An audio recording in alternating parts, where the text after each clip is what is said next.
Steve Balestrieri June 24, 2018 at 5 a.m. Eastern Time. Good morning, here is your Sunday's Patriots news 6-24. Was one of two Patriots' first-round draft picks in the 2018 NFL Draft. He and Sony Michel were taken by the team in the first round.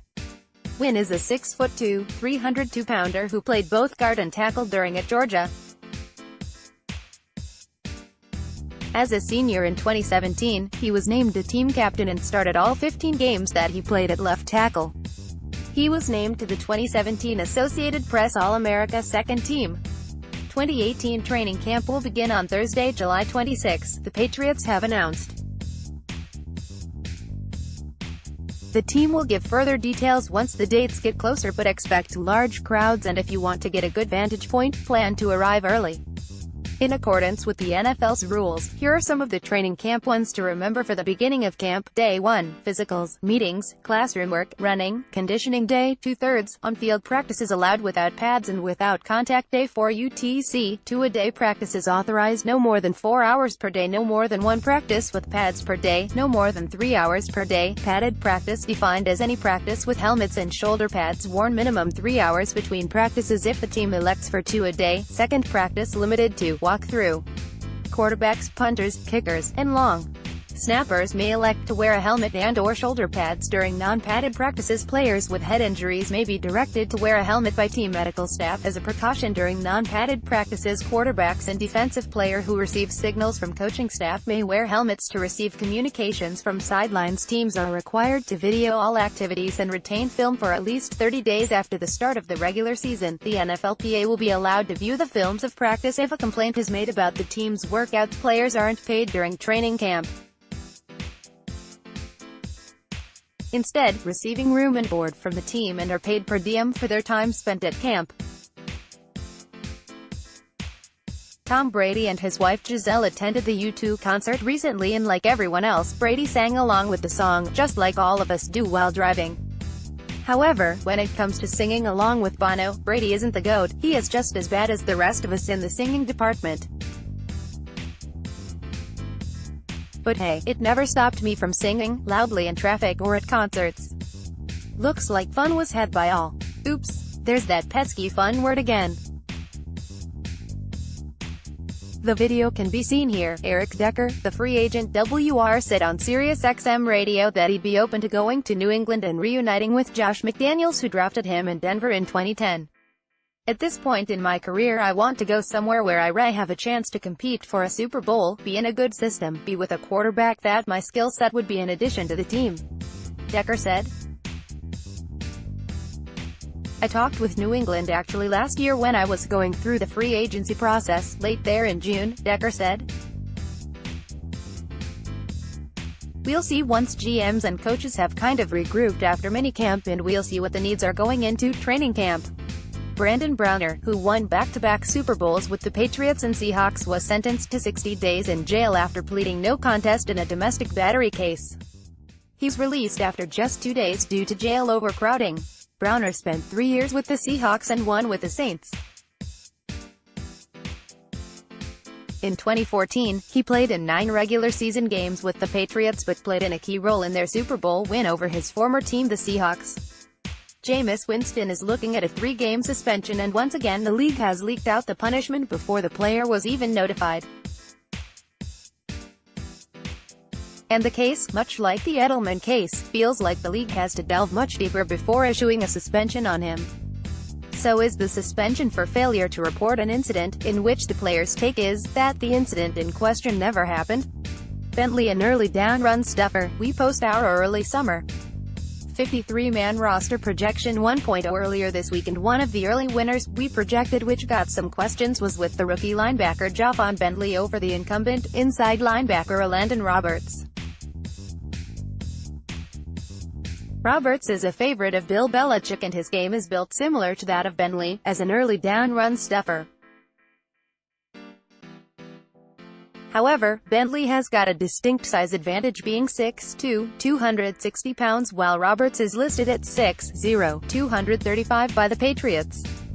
both players' strengths are playing downhill in the running game, neither is particularly adept in coverage or running laterally. Bentley also brings with him that coveted leadership mantle that he earned at Purdue. The Patriots' run defense was pretty leaky when defending the run last season, allowing 4.7 yards per rush, tied with the Rams for the second worst in the entire league. Although that was a combination of things, one of the things which must improve was the play of the linebackers, which included Roberts. The feeling here is that the Patriots drafted Bentley as a bit of a statement, saying they expected more from Roberts. Two other selections that got a lot of comments were the keeping of RB Jeremy Hill over Brandon Bolden and the UDFA rookie punter Corey Bojorquez. One thing is for certain, it is still very early and nothing is written in stone. But competition is always a good thing, and training camp should prove to be interesting. Patriots wide receivers will be fighting for reps in camp. One of the key areas to watch during training camp will be the Pats wide receivers. After losing both Danny Amendola and Brandon Cooks from the 2017 team, the team gets back Julian Edelman, Malcolm Mitchell, and has added Jordan Matthews, Cordero Patterson, as well as Braxton Berrios during the 2018 NFL Draft. Edelman's looming suspension and the health of Mitchell, Berrios, who are coming off injuries, and Kenny Britt, who is dinged up in minicamp, are the key things to watch for at the position this summer once camp begins. If Edelman's suspension does not get reduced or removed during his appeal, it will at least give the team another 4 weeks to get a look at the WRs vying for a roster spot. There are 11 WRs vying for about 6 spots on the roster.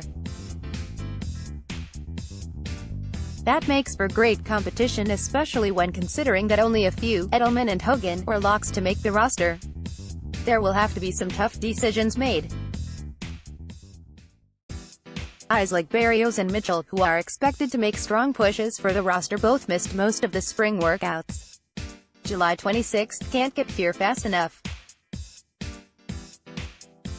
Eastbound and down, AFC East notes, Bills legend Kelly undergoes another cancer surgery. The Buffalo Bills' former QB Jim Kelly and his wife Jill were in New York City for a follow-up procedure from his recent cancer surgery. This one was planned far in advance for the former Bills great. The plan at this point is that he will have surgery in mid-June to lessen the skin flap bulk in his mouth, as well as put implants into his upper jaw, wrote Jill Kelly. And then there will be more healing and waiting, and then another surgery and possibly upper teeth sometime in September. Jill Kelly jumped on Instagram to keep Bills fans appraised of the situation. Out of surgery and in recovery, she wrote. Still in a lot of pain, but everything went well. Thank God. No teeth yet, but 5 implants were inserted into the new bone in Jim's upper jaw. More technical than I can explain. Kelly will receive the Jimmy V Award for Perseverance at the 2018 ESPYs. Dolphins announced training camp start date. The Miami Dolphins veterans will report to training camp on July 25th. Under the NFL's rules, teams cannot have veterans report to training camp earlier than either July 15th or 15 days prior to their first preseason game, whichever is later. With their first preseason game slated for August 9th, Miami will have all 15 days to prepare for their first action of the 2018 season. Miami rookies will report on July 18th. The Dolphins are expecting big things out of Kenyon Drake in 2018. The third-year RB will be the featured back in the Dolphins' offense. He started 6 of 16 games a year ago and really found a rhythm once he got into his groove. Patriots fans will remember his big night in the Finns' win over Ney, where he ran for 114 yards and caught passes out of the backfield for 79 more. I'd expect Adam Gase to use him a lot like the Patriots used Dion Lewis last year, and with the ageless Frank Gore in the backfield, it should keep Drake fresh for the crunch time in games. Jets could dangle Teddy Bridgewater for an edge rusher. The New York Jets need an edge rusher, and ESPN's Rich Cimini laid out a couple of interesting options for Gang Green to possibly pursue. The two names he was writing about was the Broncos' Shane Ray and the Jaguars' Dante Fowler. While Ray is coming off of wrist surgery which may delay his start of the 2018 regular season, Fowler was a very impressive young player on a team that is stacked on defense. Jimmy states that Fowler may be in the position where the Jaguars won't be able to pay him in 2019 and is coming off a very solid 2017 year where he notched 8 sacks. He was originally picked by Jacksonville 3rd overall in the 2015 NFL Draft and won't come cheap. He's just 24 years old, and while the Jags front office won't be able to get what he's worth, they won't be giving him away either. Jimmy writes, Teddy Bridgewater could be trade bait, but I don't see that happening unless Darnold wins the starting job during the preseason. There's also the matter of his surgically repaired knee. He looked fine in OTAs and minicamp, but there's still skepticism around the league about his knee. He'd have to quiet the doubters in the preseason to get teams interested. He probably wouldn't interest the Jaguars unless something happens to Blake Bortles. If there's a quarterback-needy team out there willing to part with a pass rusher, now you're talking. The Jets have made it clear that Sam Darnold will be given every opportunity to win and become the starting QB by week 1 of the 2018 season. The feeling here is that the Jets are making a mistake. The team has a solid veteran in Josh McCown who played very well in 2017, as well as Bridgewater who was playing very well before getting hurt. Don't risk damaging Darnold's confidence, if he indeed is your QB of the future, by throwing him to the wolves too soon. The Jets fans and front office have been waiting for their franchise QB since Joe Namath left. We'll see how it all works out once training camps and preseason games begin this summer. Follow me on Twitter at SteveUp7SFG or email me at emailprotected. Listen to our Patriots 4th and 2 podcasts on Blog Talk Radio as the writers Russ Goldman, Derek Havens and myself from PatsFans.com discuss the latest Patriots news Wednesdays at 12 noon.